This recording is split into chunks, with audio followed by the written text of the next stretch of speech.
नमस्कार, आप देख रहे हैं खबरों की खबर। मैं हूं आपके साथ सुमित अवस्थी। पश्चिम एशिया में इजराइल की कार्रवाई हर रोज आगे बढ़ रही है। इजराइल अब लेबनान में हवाई बमबारी तक ही सीमित नहीं है, उसने जमीन के रास्ते से भी लेबनान में स्थित हिजबुल्लाह के ठिकानों पर अब हमला बोल दिया है और अपनी सीमा के करीब वो कई गांवों में लेबनान के भीतर तक घुस चुका है। इजराइल की रणनीति क्या है और आखिरकार ईरान अब तक चुप क्यों बैठा है? कब तक वो इस पर चुप रहेगा, इस पर आज हम खास तौर पर बात करेंगे। लेकिन इस वक्त पश्चिमी एशिया में जो कुछ चल रहा है उसे देखकर पूरी दुनिया हैरान है। दुनिया को समझ में नहीं आ रहा कि आखिरकार ये हमले थम क्यों नहीं रहे और कैसे थमेंगे। तो आज की हमारी सबसे बड़ी खबर यही है, हम आपको दिखाएंगे, ये हम बड़ा एक्सक्लूसिव आपके लिए फुटेज लेकर आज खबरों की खबर में आए हैं। वो जगह दिखाएंगे, उसके नज़दीक से तस्वीर दिखाएंगे जहां हिजबुल्लाह के चीफ हसन नसरुल्लाह मौजूद था और जहां इजराइल के सटीक हमले ने उसे मार गिराया था। वो वीडियो आप पहली बार अब से कुछ देर बाद देखने वाले हैं। वह जगह हमले के बाद कैसे दिखती है, बहुत ही एक्सक्लूसिव वीडियो, बहुत ही एक्सक्लूसिव तस्वीरें अब से कुछ देर के बाद हम आपको दिखाने वाले हैं। इसके अलावा आज हम बात करेंगे इजराइल और लेबनान में ज़मीनी रास्ते से तो घुस गया है, लेकिन उसका लक्ष्य क्या है, वो हासिल करेगा क्या, वो बाहर कब निकलेगा, क्या चाहता है बेंजामिन नेतन्याहू का इजराइल, इस पर हम तफसील से बात करने वाले हैं। और साथ ही साथ ये भी समझेंगे कि नेतन्याहू क्यों ईरान के लोगों से अपील कर रहे हैं दोस्ती की, ईरान के नेताओं को दुश्मन बता रहे हैं और लोगों से दोस्ती की अपील कर रहे हैं। साथ ही आज हम आपको एक और तीसरी कहानी दिखाने वाले हैं। हमने कल आपको अपनी लीड स्टोरी में दिखाया था कि कैसे ओसवाल ग्रुप के मालिक को चूना लगाया साइबर क्राइम फ्रॉड्स ने। हम उस खबर पर भी आएंगे, वो हम तीसरी बड़ी खबर आज दिखाने वाले हैं। 7 करोड़ रुपए का चूना लगा था और 2 दिन डिजिटल अरेस्ट में रहे थे। आज ओसवाल साहब ने एनडीटीवी के हमारे सहयोगी मुकेश सेंगर के साथ खास बातचीत की है, वो भी आपको सुनवाएंगे। लेकिन सबसे पहले वो वीडियो जो आपको इस बात का एहसास करा देगा कि जिस जगह पर हिजबुल्लाह के चीफ हसन नसरुल्लाह को मारा गया वो अब कैसी दिखती है। हम आपको इस बड़ी स्क्रीन पर वो जगह दिखाते हैं। ध्यान से इस तस्वीर को देखिए, ये वो जगह है, बहुत करीब से इस जगह को शूट किया गया है। आज वहाँ पर हमारे सहयोगी पहुँचे जिन्होंने हमको ये तस्वीरें भेजी, उनसे हम बात भी करेंगे, वो हमारे साथ लाइव भी जुड़ेंगे। और ये वो तस्वीरें हैं जब हमला हुआ था 2 दिन पहले का, उस वक्त हमला हो रहा था और हमले के बाद वो जगह कैसी दिखाई देती है। देखिए कितना गहरा गड्ढा बन गया है, ये वो जगह है। तो एक तस्वीर 27 सितंबर की और एक तस्वीर आज की 1 अक्टूबर की है, ये हम आपको दिखा रहे हैं। दक्षिण बैरूत के उपनगर दाहिया में ये एक इमारत का तहखाना था जो हिजबुल्लाह का बहुत ही सुरक्षित हेडक्वार्टर माना जाता था। यहीं पर हसन नसरुल्लाह अपने कुछ खास लोगों के साथ बैठक कर रहा था कि अचानक आसमान से तबाही बरसी और वहीं पर गिरी जहां पर नसरुल्लाह मौजूद था। इजराइल ने सटीक जानकारी के आधार पर भारी बमों से ठीक इसी जगह पर हमला किया। इन हमलों में 2-2 टन के 6 बम गिराए गए, जिनसे उस जगह पर 30 मीटर गहरा गड्ढा हो गया। वो आप इन तस्वीरों में देख सकते हैं कितना गहरा गड्ढा है, 30 मीटर जमीन के भीतर, 30 मीटर यानी करीब करीब 6 मंजिला नीचे तक ये गड्ढा हो चुका था। नसरुल्लाह वहां मौजूद था। नसरुल्लाह के साथ जितने लोग मौजूद थे उस बैठक में वो सब मारे गए, सब खत्म हो गए। इसके आसपास की 2 इमारतों को भी नुकसान पहुंचा, वो भी पूरी तरीके से बर्बाद हो गई। हिजबुल्लाह के खिलाफ 2006 के बाद से यह इजराइल का सबसे बड़ा हमला था। हमले के अगले दिन इजराइल ने इस बात की पुष्टि की कि हसन नसरुल्लाह की मौत हो चुकी है।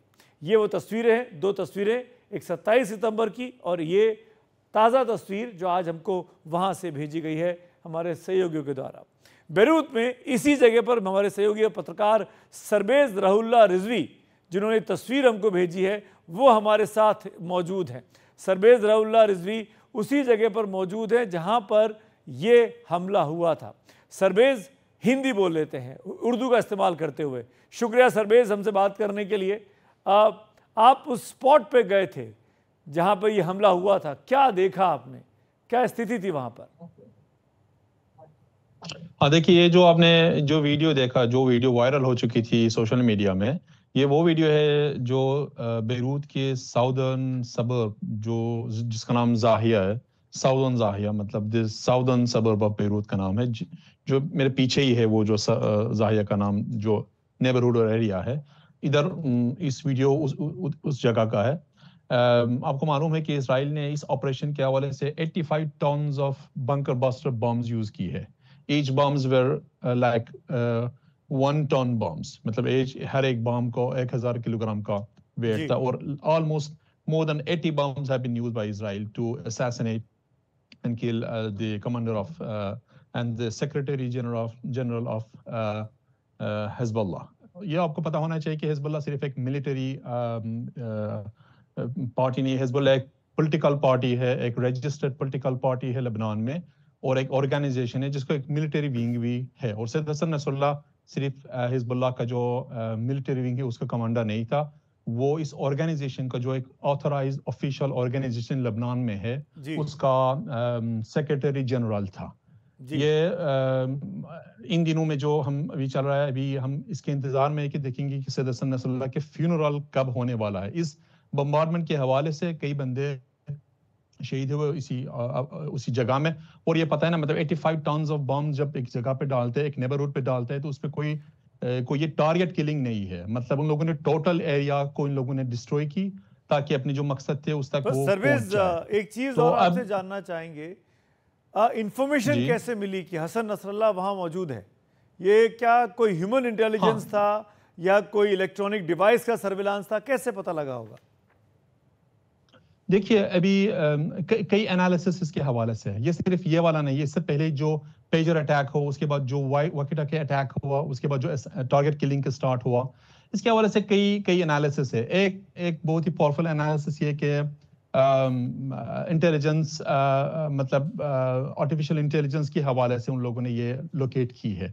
क्योंकि ये आपको मालूम होगा कि जो बेरूत का जो एयर है, बेरूत का जो आसमान है, वो under the surveillance of Israeli drones है। और आपको ये भी मालूम होगा कि लेबनीज आर्मी के पास कोई एयर डिफेंस सिस्टम नहीं है, और Hezbollah as a political party in Lebanon उनके पास भी बहुत ही लिमिटेड एयर डिफेंस सिस्टम्स है। इसलिए इसके आप जब आप बेरूत में जाएंगे ना बाहर, तो आपके ये जो ड्रोन्स की आवाज़ आप सुन सकते हैं, ये ड्रोन्स मतलब सर्वेलेंस ड्रोन्स है।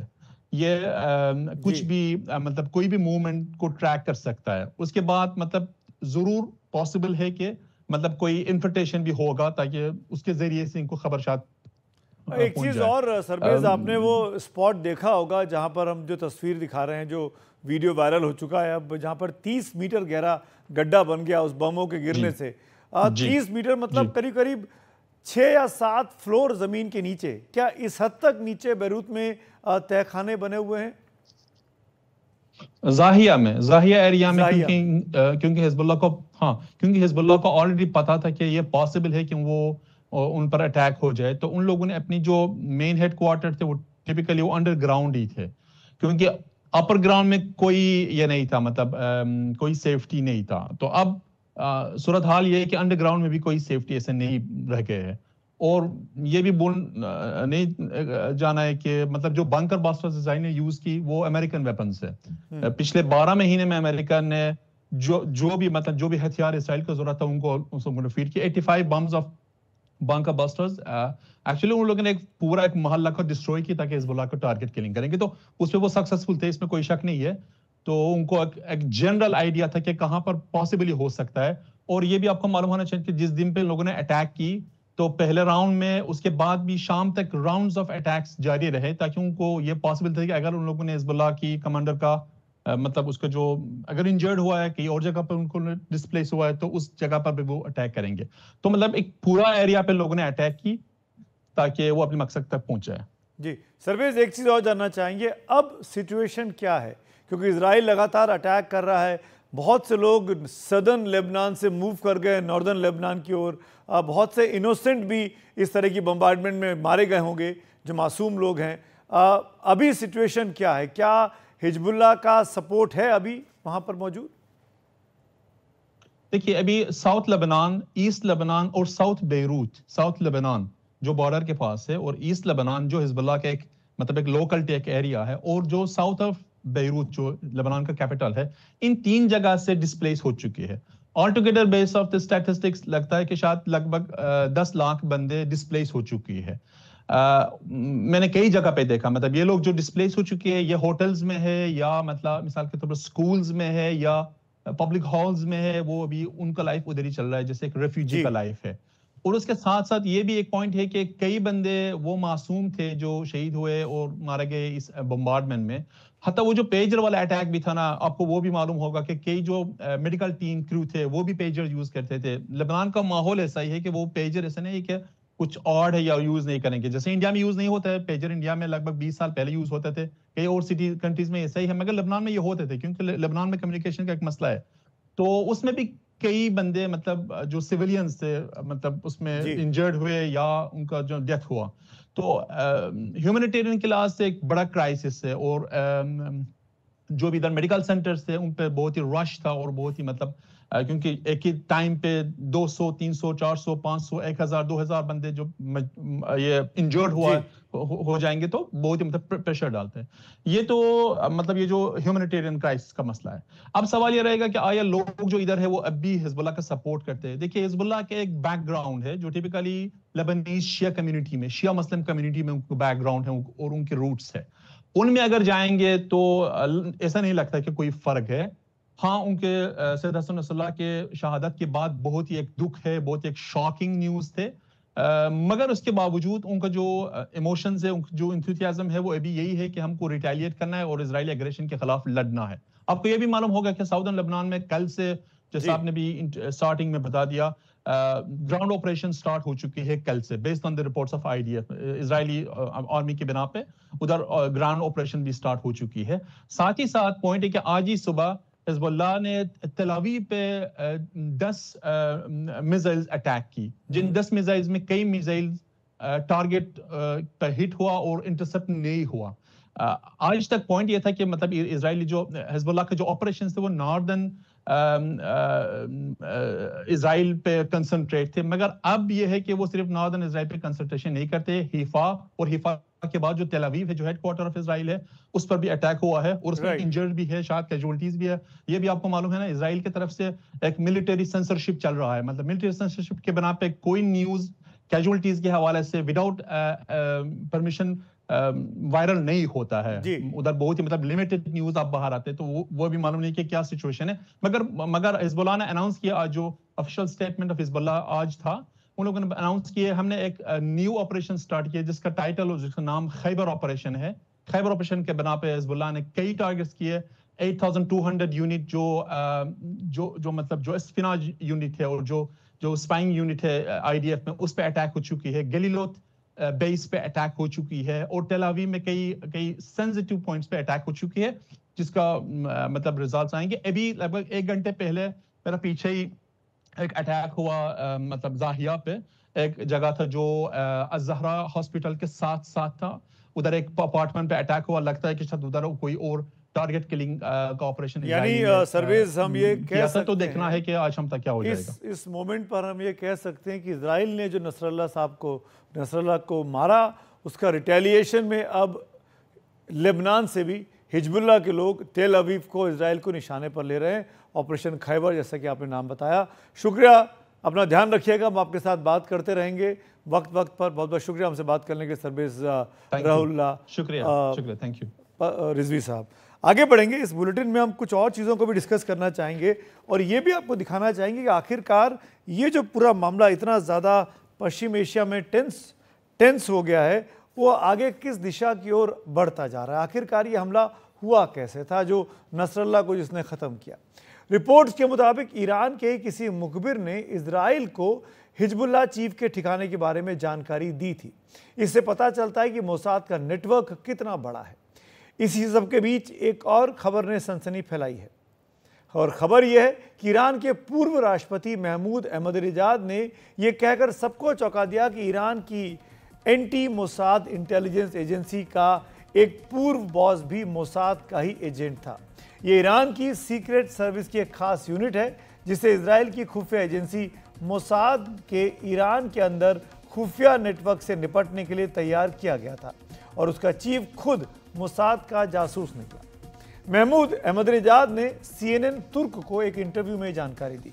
इस खबर के मुताबिक ईरान की इस खुफिया यूनिट के अंदर ऐसे 20 और डबल एजेंट थे।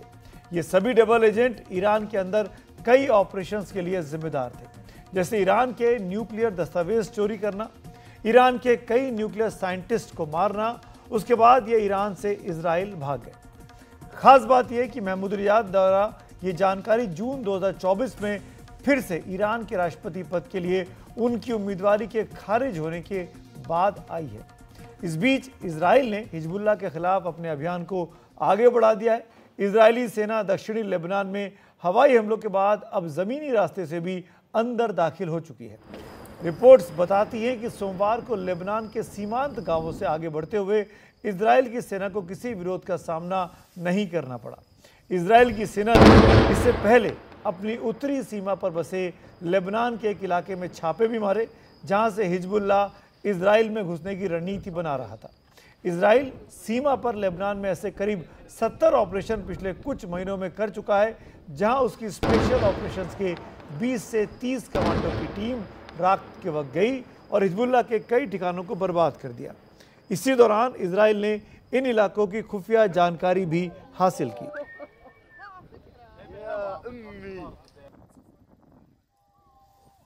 इजराइल अपने जमीनी सैन्य अभियान के लिए पूरी तैयारी कर चुका था। उसने अपने हवाई हमलों से उन तमाम जगहों को बर्बाद करने की कोशिश की जहां से हिजबुल्लाह उसे रोक सकता। खास बात है कि इजराइल जब जमीनी रास्ते से अंदर घुसा है तो उसे किसी विरोध का सामना अभी तक नहीं करना पड़ा है।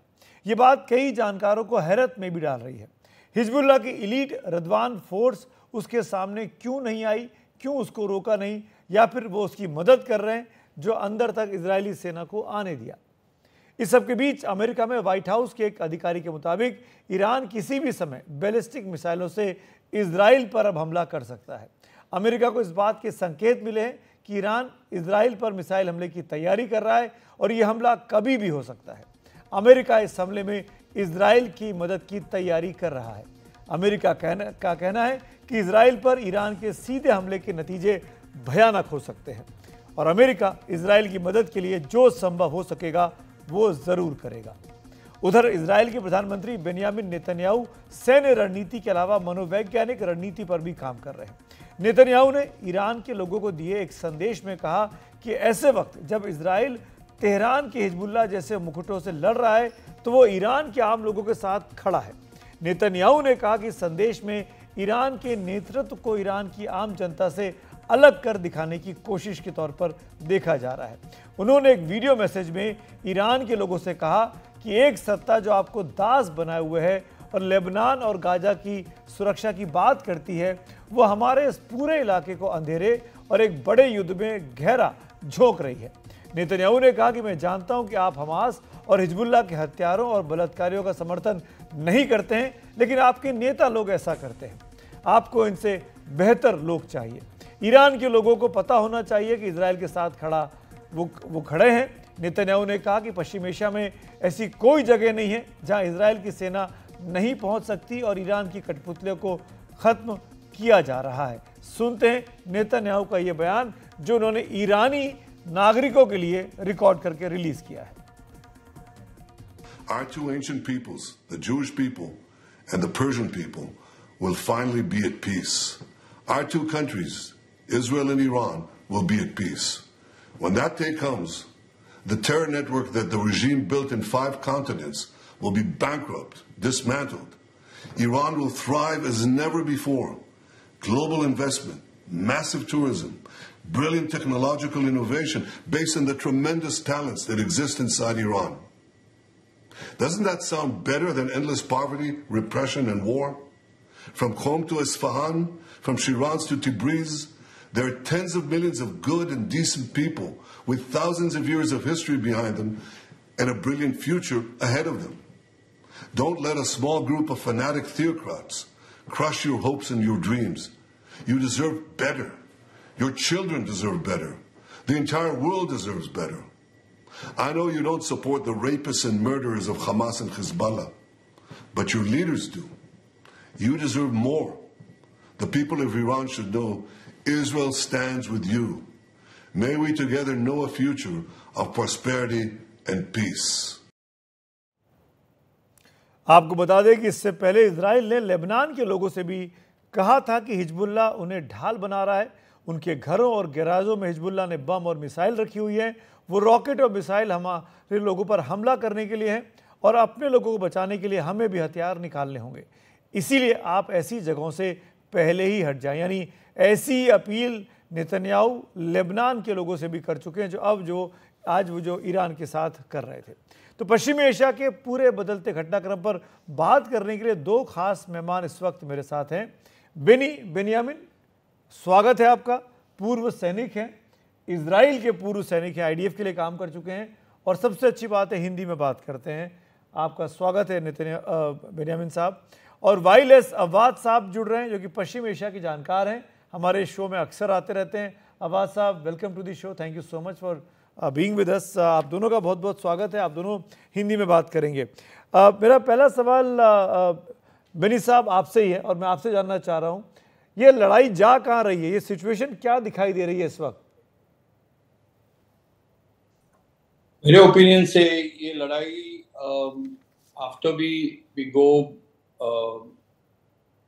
जमीन रास्ता से हम लोग अभी अंदर निकलेंगे और देखेंगे उधर कौन से टनल्स है और कौन से गुफा है, वो सब चेक करने के बाद आज बहुत सारे गुफा मिल गए उनको और बहुत सारे गन्स मिले उधर उनको।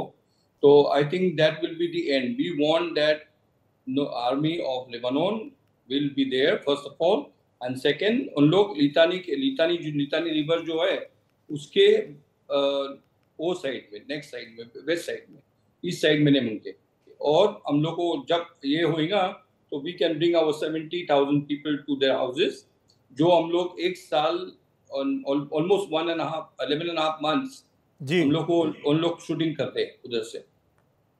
तो उन लोग उधर नहीं है, उन लोग बाहर गए हैं, मीन्स उन लोग अभी होटल में रहते हैं और कौन से फैमिली के साथ रहते हैं, किधर रहते हैं, तो उनको वापस लेके आना है। ये हमारे प्राइम मिनिस्टर ने प्रॉमिस किया है। अभी तक हम लोग ने इतने 11 महीने 11.5 महीने बॉम्बिंग उन लोग का बहुत सारा मीन्स एवरी डे कुछ ना कुछ बॉम्बिंग होते थे और बहुत सारे घर तोड़े।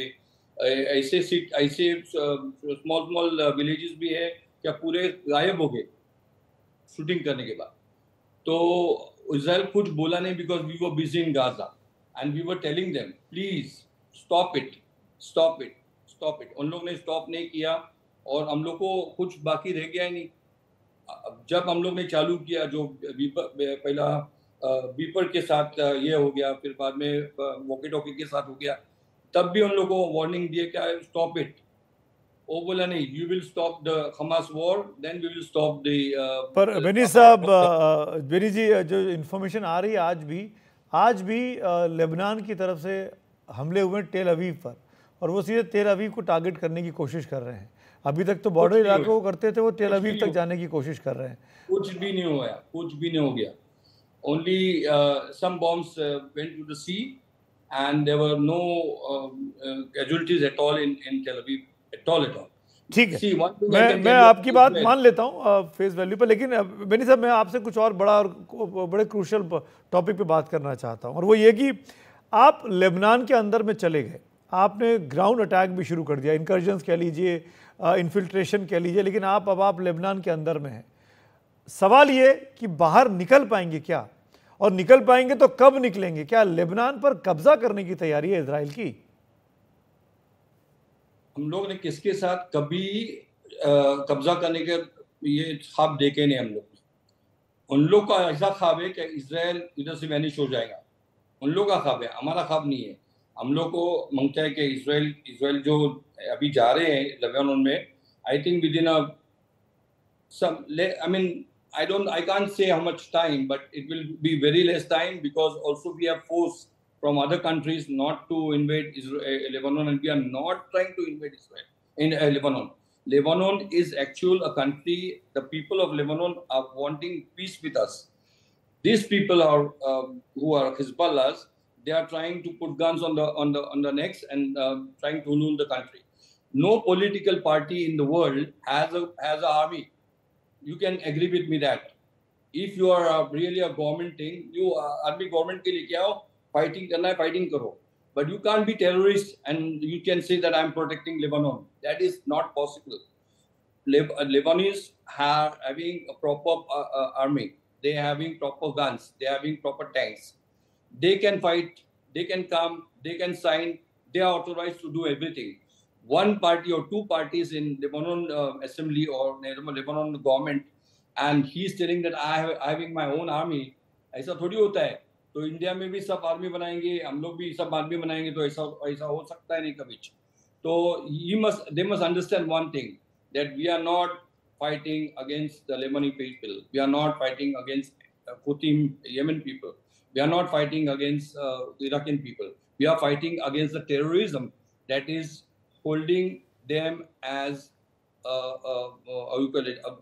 No, ji, I forgot that name.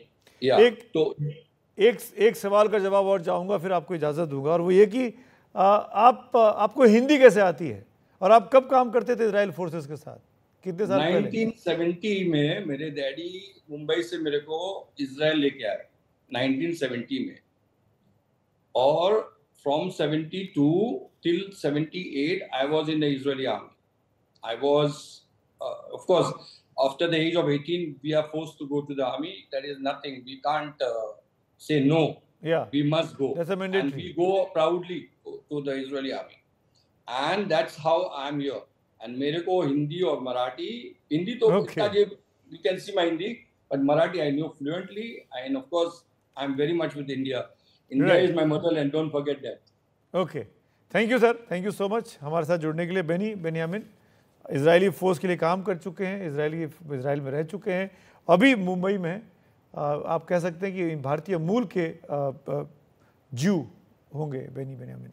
और अब आते हैं आज की अगली बड़ी खबर पर कि देश के एक बड़े उद्योगपति वर्धमान ग्रुप के सीएमडी और उनके जो सर्वे सर्वा हैं, कंपनी के जो मालिक हैं, एसपी ओसवाल से किस तरीके से साइबर फ्रॉड हुआ था. जालसाजों ने उन्हें हवाला के एक मामले में शामिल होने का डर दिखाकर उनसे 7 करोड़ रुपए हड़प लिए थे. 2 दिन तक उन्हें डिजिटल बंधक बनाकर रखा, जिस दौरान जालसाज लगातार स्काइप के जरिए उनकी एक एक हरकत पर नजर रख रहे थे. यहां तक कि सोते वक्त भी उन्हें फोन बंद नहीं करने दिया. इसके लिए 70 नियमों का हवाला देकर उनको डराया गया. ओसवाल साहब लगातार डरे सहमे उन लोगों के आदेशों का पालन करते रहे. जब तीसरे दिन एक फर्जी कोर्ट की फर्जी कार्रवाई सुनाने के बाद एक फर्जी आदेश उन्हें असली बताकर दिखाया और उनसे 7 करोड़ रुपए की वसूली कर ली, तब जाकर उनको छोड़ा गया. हम आपको 2 आरोपियों की तस्वीर दिखाते हैं जो अब पुलिस की गिरफ्त में हैं. लुधियाना पुलिस की तस्वीर में आप देख सकते हैं, ये पुलिस की तरफ से मिली है. इसके बाद जब ओसवाल ने अपनी कंपनी के कुछ वरिष्ठ सहयोगियों को पूरी बात बताई तो उन्होंने इस मामले की रिपोर्ट पुलिस में की. लुधियाना पुलिस ने बड़ी तेजी से कार्रवाई की. 2 आरोपियों अतनु चौधरी और आनंद कुमार चौधरी को गुवाहाटी से गिरफ्तार किया. गृह मंत्रालय के साइबर कोऑर्डिनेशन क्राइम सेंटर की मदद से जिन 3 खातों में पैसा जमा करवाया था इन फर्जी ठगों ने, उन्हें फ्रीज करा दिया गया और 5.25 करोड़ रुपए ओसवाल साहब के खाते में वापस आ गए. इस मामले में सभी 7 आरोपियों की पुलिस को अभी तलाश है. उनकी तलाश के लिए दिल्ली, कोलकाता और असम में पुलिस की दबिश चल रही है. इस मामले की जो अभी तक पता चला है, मास्टरमाइंड गुवाहाटी की रूमी कलिता बताई जा रही है, जो एक बैंक की पूर्व कर्मचारी है. उसके अलावा गुवाहाटी की निमी भट्टाचार्य इसमें शामिल है. असम के हाजरा पार्क का संजय है. पश्चिम बंगाल के मालदा का आलोक रंगी है और गुलाम मुर्तज़ा और जाकिर भी शामिल हैं इन बाकी आरोपियों में, जिनको पुलिस अभी ढूंढ रही है. इन आरोपियों ने किस तरह से एक दूसरे की मदद से इस ठगी को अंजाम दिया, इस पर हम विस्तार से आगे बात करेंगे. लेकिन सबसे पहले इस ठगी का शिकार हुए उद्योगपति एसपी ओसवाल साहब, जो कि लुधियाना के एक बहुत ही सम्मानित नागरिक हैं, उनसे मेरे सहयोगी मुकेश सेंगर ने बातचीत की है. और मुकेश सेंगर के साथ खास बातचीत जो की है वो एकमात्र मेरे ख्याल से किसी टीवी चैनल पर ये पहली बार बातचीत थी. कैमरे पे आकर ओसवाल साहब ने पूरा वाकया बयान किया. इस बातचीत को आप सबको ज़रूर देखना चाहिए. वर्धमान के सीएमडी एसपी ओसवाल के साथ करीब 7 करोड़ की चीटिंग हुई है. उनको 2 दिन तक डिजिटल अरेस्ट रखा गया. हमारे साथ बात करने के लिए खुद ओसवाल सर हैं, उनसे बात करते हैं. सर, कब आपको कॉल आया था और फिर कैसे क्या हुआ? ट्राई से कॉल आया तो उन्होंने कहा कि आपके फोन डिस्कनेक्ट कर दिए जाएंगे 2 घंटे में, until you speak to press button 9। तो मैंने 9 बटन प्रेस कर दिया, तो वहाँ से जो बोल रहे थे वो कह रहे थे कि मैं सीबीआई कोलंबो ऑफिस से बोल, और आप के पास एक मोबाइल फ़ोन नंबर है, तो no how we are investigating कि ये आपका, हम डिस्कनेक्ट कर रहे हैं अभी ये नंबर, अगर आपका नहीं है तो किसी ने आपके नाम से ले लिया होगा बाई मिस रिप्रेजेंटिंग। तो खैर उसके बाद उन्होंने कहा कि आप एक अकाउंट चला रहे हैं कनारा बैंक में, आपके नाम पे अकाउंट चल रहा है, अभी है नहीं अकाउंट। मैं कहा मैंने, मेरा कोई अकाउंट नहीं है, मेरे सारे अकाउंट लुधियाना में है। और उन्होंने कहा कि नहीं हो, ये अकाउंट आपके नाम पे, तो उसमें कुछ फाइनेंशियल इरेगुलरिटीज हुई हैं, तो नरेश गोयल केस के साथ संबंधित हैं। तो anyhow now you are, जिस अकाउंट आपके नाम है तो आप सस्पेक्ट हैं। तो मैंने कहा कि मैं तो, मेरा अकाउंट नहीं है, मैंने कुछ किया नहीं है, और मैं नरेश गोयल जी को जानता नहीं हूँ।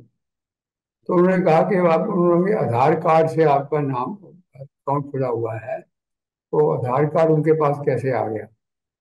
तो मैंने कहा मैं जेट एयरवेज में ट्रैवल करता हुआ था, बहुत मैंने ट्रैवल किया हुआ है, तो हो सकता है कभी आधार कार्ड मैंने दिया होगा और आइडेंटिफिकेशन, तो उनके कंपनी में होगा। तो कहते हाँ, हम समझ सकते हैं कि उन्होंने शायद इसको मिसयूज किया या फिर किसी ने किया है। तो स्टेटमेंट पहले मेरा चाइल्डहुड कहाँ पढ़ा, मैं क्या किया, बिजनेस में आया, तो फिर मेरी प्रॉपर्टी के डिटेल, क्या हमें ये आपकी प्रॉपर्टी की डिटेल चाहिए, आपके पास क्या क्या है। मैंने कहा मुझे ऑफहैंड तो याद नहीं है, लेकिन मैं आपको बता दूंगा, मैं अपने फाइनेंस और मैनेजर से बात करूंगा। तो उन्होंने, मैंने फिर अभी बता दिए, मतलब ऑनेस्टली, क्योंकि मैंने कहा कि पुलिस से हम झूठ तो बोलेंगे नहीं।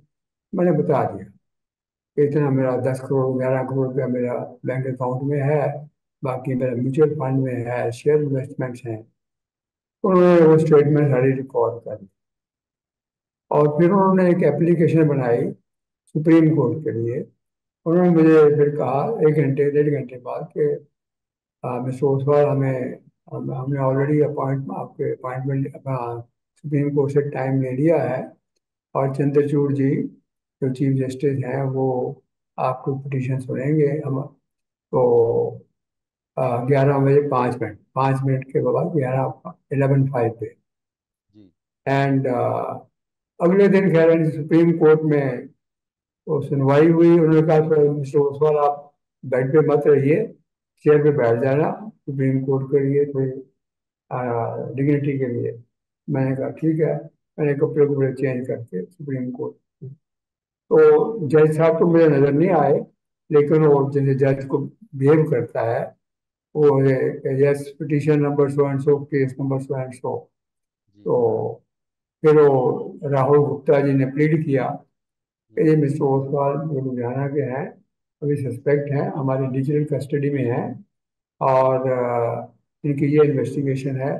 और पिटीशन में उन्होंने सब कुछ डाल दिया, मेरी प्रॉपर्टी भी डाल दी, ये भी कर दिया, जो भी उनके पीएमएलए के प्रोविजन रखते थे। तो फिर जज साहब कहने लगे कि वे ठीक है, आपके इनकी प्रॉपर्टी आप मीनवाइल ट्रांसफर करवा लो, और अगर इंसिस्ट करें तो उनको अरेस्ट कर लो, अरेस्ट करके फिर प्रॉपर्टी इन्वेस्टिगेशन करो। तो फिर प्रोसेस शुरू कर दिया ट्रांसफर करने का। एक और मेरे फाइनेंस मैनेजर, तो मैंने अपने कमरे में बुलाया उसको। मैंने कहा अभी ऐसे ऐसे मेरा, मुझे कुछ अमाउंट ट्रांसफर करना है। तो मुझे उसने पूछा भी कि किस किस फेवर में, मैं कहा जी मैं आपको बता नहीं सकता। तो अब वैसे कुछ और तो पूछ नहीं सकते थे, तो फिर उन्होंने मुझे बताया कि मेरा इतना अमाउंट है। मैंने कहा ठीक है, सारे एक बैंक में ले आओ, और उस बैंक में हम ट्रांसफर बाहर करेंगे, as per I am getting some information and that account will transfer. तो first transfer State Bank of India में हुआ, और देन नेक्स्ट डे, तो फिर कहने 4:30 5 6 बजे कहने लगे कि नाउ, 5 बजे, कि now we will do it tomorrow. I get up to you, my people were sitting in the bank waiting for my instruction. I told them कि आप जाइए, बाकी कल करेंगे, कल सुबह आप 9 बजे बैंक आ जाना, 9:30-10 बजे तो शुरू करेंगे। अगले दिन मेरी तबीयत जो थी थोड़ी खराब हो गई, मुझे यूटीआई इन्फेक्शन लगा। मैंने उनसे कहा कि मैं तो हॉस्पिटल जाऊंगा, तो मुझे पहले भी यूटीआई इन्फेक्शन हुआ था। मैंने कहा मैं I like to be hospitalise now. तो then they gave me the permission कि आप जाइए, लेकिन डॉक्टर से शेयर नहीं करना और keep in touch and follow the instructions. तो उसके बाद हम हॉस्पिटल पहुंच गए। तो 3 करोड़ पहली ट्रांजैक्शन तो स्टेट बैंक ऑफ इंडिया में थी, वो मैंने कर दी। तो नेक्स्ट ट्रांजैक्शन के लिए तो जब उनका आया लिंक आईसीआईसीआई बैंक जयपुर, तो नगर निगम, तो मेरे मैनेजर ने बताया बैंक से कि सर ये तो चौरसिया का अकाउंट है कोई। अच्छा। तो फिर मैंने उनसे पूछा, मैंने कहा भाई आप गवर्नमेंट के अकाउंट को ट्रांसफर कर रहे हैं या प्राइवेट अकाउंट को कर रहे हैं? कहते मिस ओसवाल, हमें तो जो नोटरी पब्लिक कह रहा है we have to follow the registrar जो भी है उसकी इंस्ट्रक्शन फॉलो करनी है, जो अकाउंट देते हैं वो हम वहाँ ट्रांसफर करते हैं। तो then they went angry with me, then they said you are trying to challenge us. मैंने कहा नहीं, चैलेंज की बात नहीं है, मैं I want to safeguard my interest. तो उन्होंने कहा कि ठीक है, हम आपको अरेस्ट वारंट भेज देते हैं, if you do not comply and within 2 hours will send the police to you to arrest you. मैंने कहा आप मुझे कर लो अरेस्ट। फिर मैं थोड़ा सा बोल्ड हो गया, मैं कहा आप अरेस्ट कर लो। अरेस्ट कर लोगे, मैं कहता मिस ओसवाल यू नो आप 3-4 साल बाहर नहीं आ सकोगे।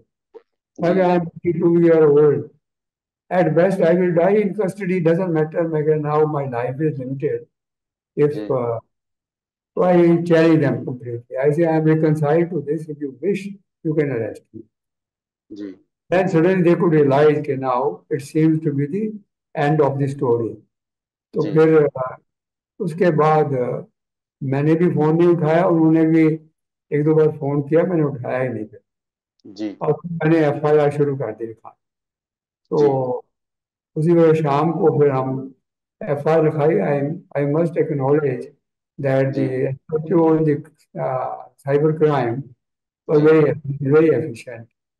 He worked throughout the night up to 2 o'clock and then completed the FIR with so many, all the documents which they had come between me and them. इसमें मैंने लेटर लिखा, उन्होंने arrest warrant भेजा, सुप्रीम कोर्ट का order आया, तो सारा उन्होंने लिखे। तो फिर उन्होंने through home ministry account freeze करवा दिया, जो जिस अमाउंट बचा हुआ था जिन अकाउंट में ट्रांसफर किया था, तो उन्होंने उसको फ्रीज करा दिया। उसमें 5,25,00,000 रुपया भी बैलेंस था। ठीक है sir, thank you so much. NDTV से बात करने के लिए आपका बहुत बहुत शुक्रिया। Thank you sir.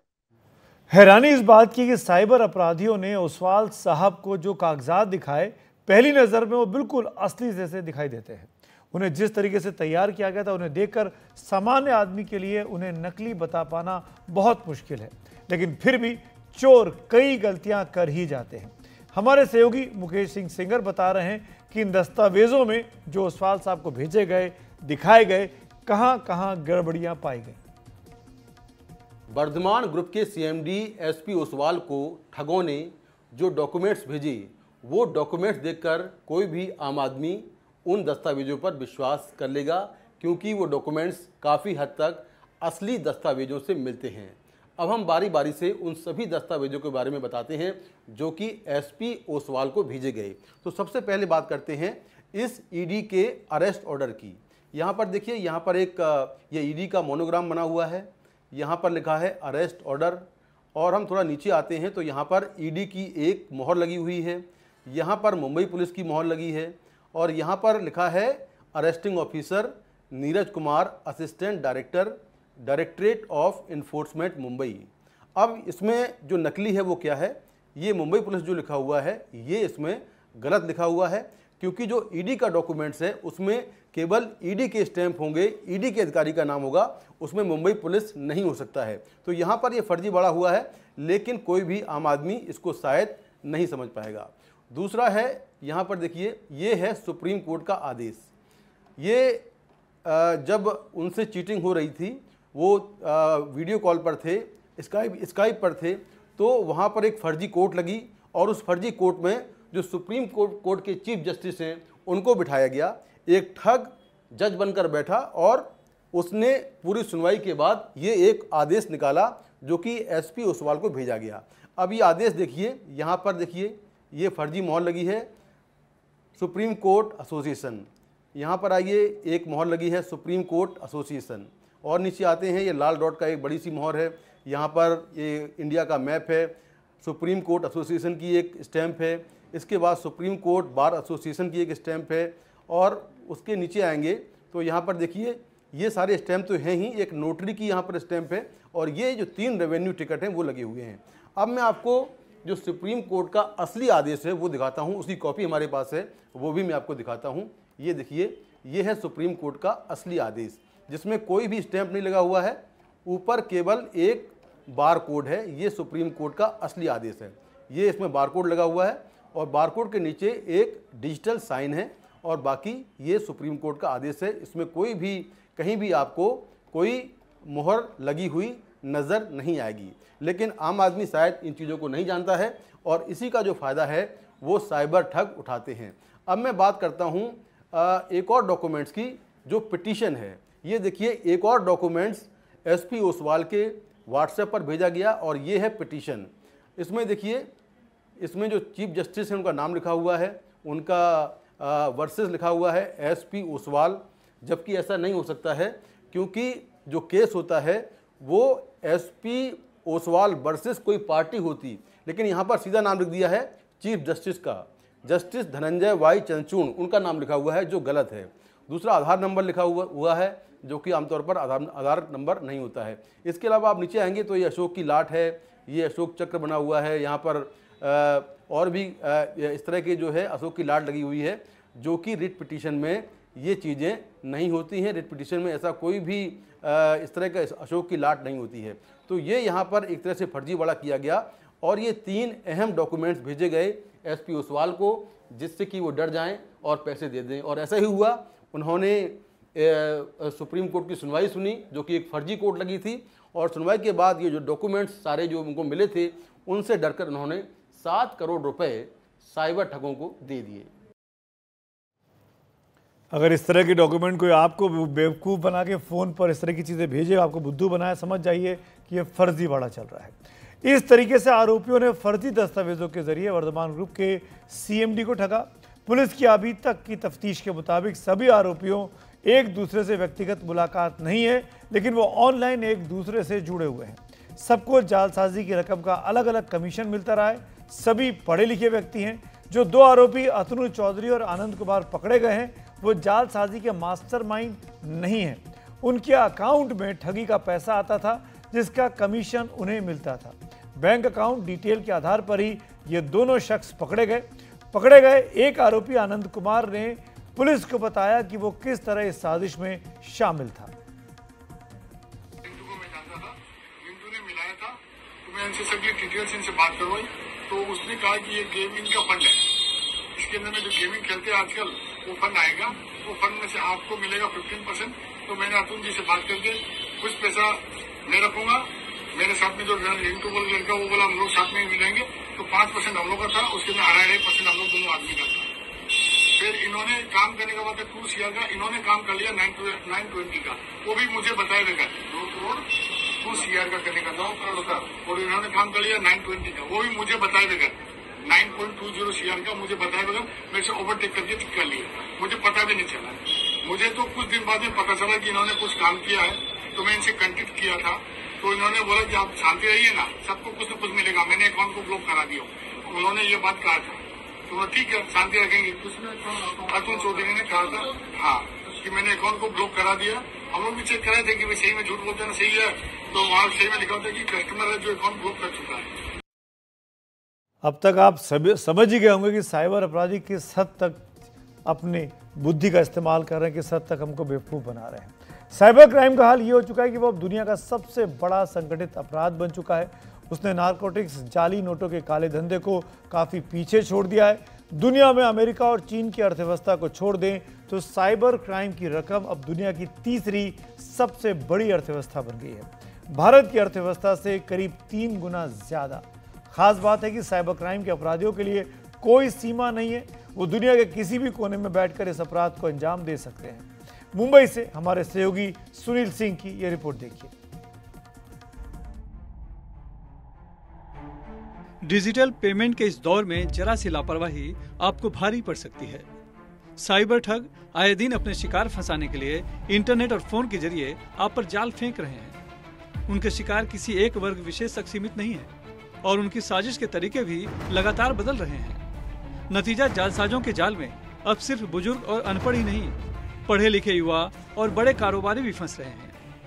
मुंबई में मलाड के एक बड़े कारोबारी पटेल को साइबर ठगों ने ये कहकर पैसे ऐंठ लिए कि उनके बेटे ने मैनचेस्टर में एक्सीडेंट किया है और गिरफ्तारी से बचना है तो जल्दी ऑनलाइन पैसे भरिए। भरोसा दिलाने के लिए उन्होंने उनके बेटे की नकली आवाज भी सुनाई, जिसे सुनकर पटेल घबरा गए। उन्होंने मामला रफा दफा करने के मकसद से पैसे दे भी दिए। मुझे डाउट गया, फिर भी मैं बोला कि यार एक बार मेरे लड़के से बात करा दो। तो उसने ऐसी आवाज में बात कराई कि 80% हम लोग टूट गए। We got it. हाँ, फोन पे। क्या बोला? वही गुजराती में बोला, मैं कहीं नहीं करूँ, मैं कहीं नहीं करूँ। तो आवाज़ का जो टोन और जो डेप्थनेस थी वो सेम लाइक अवर साउंड। तो हम लोग 80% वहीं पे टूट गए। टीवी सीरियलों में कहानियां लिखने वाले बालिका वधू सीरियल के लेखक राजेश दुबे को साइबर ठगों ने शेयर ट्रेडिंग में मुनाफे की फर्जी कहानी सुनाकर 80 लाख रुपए ठग लिए। जब 18.5 लाख रुपए हो गए तो मैंने एक बार पैसा निकालने की कोशिश की कि सारा पैसा निकाल लूं, लेकिन वो विड्रॉ नहीं हुआ। मैंने उन लोगों से बोला जो असिस्टेंट है उनकी, तो बोले आप 1 लाख रुपए विड्रॉ डालो। मैंने 1 लाख रुपए विड्रॉ डाला तो इसने मुझसे IFSC वगैरह पूछ के और मुझे 1 लाख रुपए वापस कर दिया। तो विड्रॉ हो गया 1 लाख। तो मुझे लगा कि शायद ये लोग जेन्युइन लोग हैं, तो मैं इनके भरोसे में आ गया। हर शिकार के साथ जालसाज अपना तरीका बदल रहे हैं। मीरा भाईंदर में रहने वाले जॉन को तो वर्क फ्रॉम होम का लालच देकर 40 लाख रुपए ठग लिए गए। मैं निकालने वाला जो लास्ट ऑर्डर था जिसमें मुझे पैसे वापस मिल जाने चाहिए थे, वो लोग ने बैकएंड से कुछ और चेंज कर दिया और बोला आपने गलती की है, अब ये हमारे क्लाइंट को लॉस होगा तो ये आपको भरना पड़ेगा, तभी आपको पैसे मिलेंगे।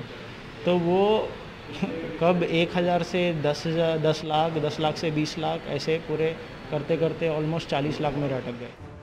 मुंबई में भी साइबर ठगों द्वारा एक महिला कारोबारी से 5 करोड़ 80 लाख रुपए के करीब की ठगी और लुधियाना में वर्धमान ग्रुप के चेयरमैन को मनी लॉन्ड्रिंग में गिरफ्तारी का भय दिखाकर 7 करोड़ की ठगी ने तो सारी हदें पार कर दी।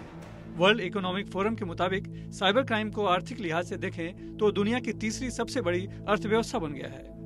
अमेरिका और चीन की अर्थव्यवस्था के बाद सबसे ज्यादा पैसा साइबर क्राइम में है। अनुमान के मुताबिक 2024 तक दुनिया में साइबर क्राइम में जो रकम है वो 9.5 ट्रिलियन डॉलर तक पहुंच गया है। भारत में साइबर ठगी की रकम का आंकड़ा तो नहीं है, लेकिन एक RTI के जरिए जनवरी 2020 से मई 2023 तक मिली जानकारी के मुताबिक 22,57,308 ठगी के मामले रिपोर्ट हुए हैं। सबसे ज्यादा उत्तर प्रदेश में 3,84,942 शिकायतें, दिल्ली में 2,16,739 और महाराष्ट्र में 1,95,409 शिकायतें रिपोर्ट हुई थी। लेकिन जहां तक शिकायतों को FIR में तब्दील करने की बात है तो वो बहुत ही कम है, मात्र 1 से 2%। उस पोर्टल की जो जानकारी आई है उसके हिसाब से को 2.5 साल में कुछ 22.5 लाख केसेस और कंप्लेंट्स आए हैं साइबर फ्रॉड के, और ये ज़्यादातर फाइनेंशियल फ्रॉड्स है और उसमें से सबसे ज़्यादा उत्तर प्रदेश आगे है, उसके बाद दिल्ली है। मगर जो प्रॉब्लम है कि FIR का ये जो पोर्टल है सिर्फ पोस्टमैन का काम करती है। जिस स्टेट से जो कंप्लेंट आती है उस स्टेट्स को वो कंप्लेंट फॉरवर्ड की जाती है और ये बाद में स्टेट का काम होता है कि स्टेट पुलिस उस पर FIR करे और आगे कार्रवाई करे। तो मुझे लगता है उसमें बहुत प्रॉब्लम हो रहा है क्योंकि सिर्फ 1 या 2% ही FIR रजिस्टर हुआ है, तो ज़्यादातर लोगों को इंसाफ नहीं मिल रहा है। उनके पैसे जो जाते हैं उनके रिकवरी होना बहुत ही मुश्किल काम है। साइबर सिक्योरिटी से जुड़े जानकारों के मुताबिक देश में साइबर ठगी का ये आंकड़ा बहुत बड़ा हो सकता है, क्योंकि FIR तो दूर की बात है, अधिकतर मामलों में तो शिकायत तक नहीं होती। अकेले महाराष्ट्र में हर साल 10,000 के करीब साइबर क्राइम के केस रजिस्टर होते हैं। साइबर ठगी को रोकने के लिए मुंबई में साइबर सेल है तो महाराष्ट्र में साइबर डिपार्टमेंट है, जहां 24 घंटे 1930 हेल्पलाइन के जरिए शिकायतें सुनने के साथ खाते फ्रीज कराने और वापस दिलाने की कार्रवाई होती रहती है। इस साल लगभग 400 करोड़ रुपए जो फ्रॉडस्टर के अकाउंट में चले जाने चाहिए वो हमने रोक पाए हैं, उनको होल्ड कराया है और कोर्ट ऑर्डर लेकर हम विक्टिम्स को वापस दे रहे हैं। ये एक बहुत ही अच्छा मेजर है। आप सोचिए 400 करोड़ लोग जो अपने गंवा चुके थे उनको वापस मिलेंगे तो उनकी खुशी कितनी ज़्यादा होगी और हमें भी जॉब सेटिस्फैक्शन काफ़ी ज़्यादा मिलेगा। एक अनुमान के मुताबिक भारत में 70,000 करोड़ लोग स्मार्टफोन का इस्तेमाल करते हैं और साइबर ठगी का सबसे बड़ा जरिया यही स्मार्टफोन है। साइबर ठग तो तेजी से अपना तरीका भी बदलते रहते हैं और उनका सबसे बड़ा हथियार होता है डर और लालच, जिसके जरिए वो आसानी से शिकार फंसा लेते हैं। जैसे जैसे वक्त गुजर रहा है, मशरूम्स की तरह मशरूमिंग हो रही है नए मोडस ऑपरेंडी की। जितनी आपकी क्रिएटिविटी है उतना आप डिफरेंट टाइप का स्कैम कर सकते हैं। अभी डिजिटल अरेस्ट आपने सुना होगा कि कैसे लोगों को डरा कर उनके अंदर भय का माहौल करके उनको कह दिया जाता है कि आप अपने घर से बाहर नहीं निकलेंगे, आप डिजिटल अरेस्ट में। जबकि ऐसा कोई प्रावधान IPC, CrPC, Indian evidence act जो पहले थे और अभी न्याय संहिता में नहीं है। दूसरी बात आपको ये बता दूं, ई सिम फ्रॉड अभी लेटेस्ट आया है कि आप सो रहे होंगे, आपका सिम ही बदल देगा फ्रॉडस्टर और आपके ओटीपीज वगैरह उस फ्रॉडस्टर के पास आ जाएंगे। साइबर ठगी का अपराध किसी एक देश की सरहद तक सीमित नहीं है, बल्कि पूरी दुनिया में फैला है। दूर देश में बैठा साइबर ठग भी भारत में आसानी से ठगी कर ले रहा है। इसीलिए उस केस को डिटेक्ट करना और आरोपियों तक पहुंच पाना एक बड़ी चुनौती है। ऐसे में डिजिटली जागरूकता ही समय की सबसे बड़ी ज़रूरत है। और हाँ, इस बात का भी ख्याल रखें कि कोई अनजान इंसान आपको भय और लालच देकर उकसा रहा है तो ज़रूर दाल में कुछ काला है, उसके झांसे में न आए और पुलिस को रिपोर्ट करें। मुंबई से कैमरामैन सचिन सावंत के साथ सुनील सिंह, एनडीटीवी इंडिया के लिए। और अब एक और बहुत अहम मुद्दा जो कानून में यकीन रखने वालों का दिल तोड़ता है।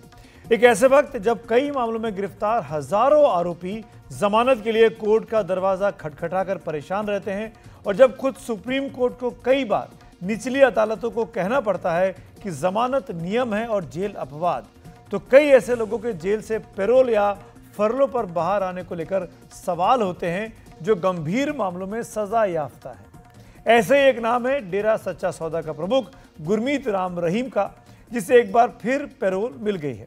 गुरमीत राम रहीम सिंह अभी अपनी 2 अनुयायियों के साथ बलात्कार के मामले में 20 साल जेल की सजा काट रहा है। वो 20 दिनों के लिए फिर सशर्त पैरोल पर कल जेल से बाहर आ जाएगा। उसने जेल विभाग को पैरोल के लिए जो अर्जी दी थी उसे जेल विभाग ने हरियाणा चुनाव आयोग के मुख्य निर्वाचन अधिकारी को भेजा। हरियाणा चुनाव आयोग ने पैरोल पर बाहर आने की उसे मंजूरी दे दी, लेकिन इस मंजूरी पर सवाल इसलिए ज्यादा उठ रहे हैं कि हरियाणा का चुनाव अभी होने ही वाला है, उसके ठीक पहले ये पैरोल मिली है। हरियाणा में डेरा सच्चा सौदा के बताया जाता है कि बड़ी संख्या में अनुयायी हैं और कई जानकार मानते हैं कि गुरमीत राम रहीम अपने अनुयायियों के जरिए चुनावों को प्रभावित कर सकता है। आपको बता दें कि 13 अगस्त को भी राम रहीम 21 दिनों की फरलों पर बाहर आ चुका है। हरियाणा कांग्रेस ने राम रहीम को पैरोल दिए जाने के खिलाफ चुनाव आयोग को शिकायत दर्ज की, पत्र लिखा। हरियाणा कांग्रेस का कहना है कि हरियाणा में मतदान से पहले राम रहीम को पैरोल नहीं दी जानी चाहिए क्योंकि वो हरियाणा में मतदाताओं को प्रभावित कर सकता है। कांग्रेस का कहना है कि राम रहीम का पिछला इतिहास इस बात का गवाह रहा है। आंकड़े भी इस बात की तस्दीक करते हैं। पहले जानते हैं कि राम रहीम पर जेल विभाग की यह मेहरबानी कितनी बार हो चुकी है। बीते 4 साल में 11 बार राम रहीम पैरोल या फरलों पर बाहर आ चुका है और इसमें से 8 बार ठीक चुनावों से पहले उसे ये राहत मिली है। हरियाणा में 5 अक्टूबर को अभी मतदान होना है और वो कल जेल से बाहर आ रहा है। कम से कम 25 सीटों पर डेरा सच्चा सौदा का प्रभाव माना जाता है जो हरियाणा विधानसभा का नतीजा प्रभावित कर सकता है। सिलसिलेवार तरीके से देखें कि राम रहीम की पैरोल चुनाव के आसपास कितनी बार रही है तो ये ग्राफिक्स आपको चौंका देंगे। अक्टूबर 2020 में हरियाणा चुनाव से पहले उनको पैरोल मिली, फिर 2022 में पंजाब चुनाव के बीच 21 दिन का पैरोल मिला। जून 2022 में हरियाणा निगम चुनाव के बीच 1 महीने के लिए वो बाहर आया। अक्टूबर 2022 में हरियाणा में उपचुनावों से पहले 40 दिन के लिए वो बाहर आया। जुलाई 2023 में हरियाणा पंचायत चुनावों से पहले 30 दिन की राहत मिली। नवंबर 2023 में राजस्थान चुनाव के पहले वो 3 हफ्ते के लिए जेल से बाहर आ गया। अगस्त 2024 में हरियाणा चुनाव की घोषणा से पहले 20 दिन के लिए वो बाहर आया था और अब अक्टूबर 2024 में हरियाणा विधानसभा चुनाव के मतदान से 3 दिन पहले वो 20 दिन के लिए फिर पैरोल पर जेल से बाहर आ रहा है।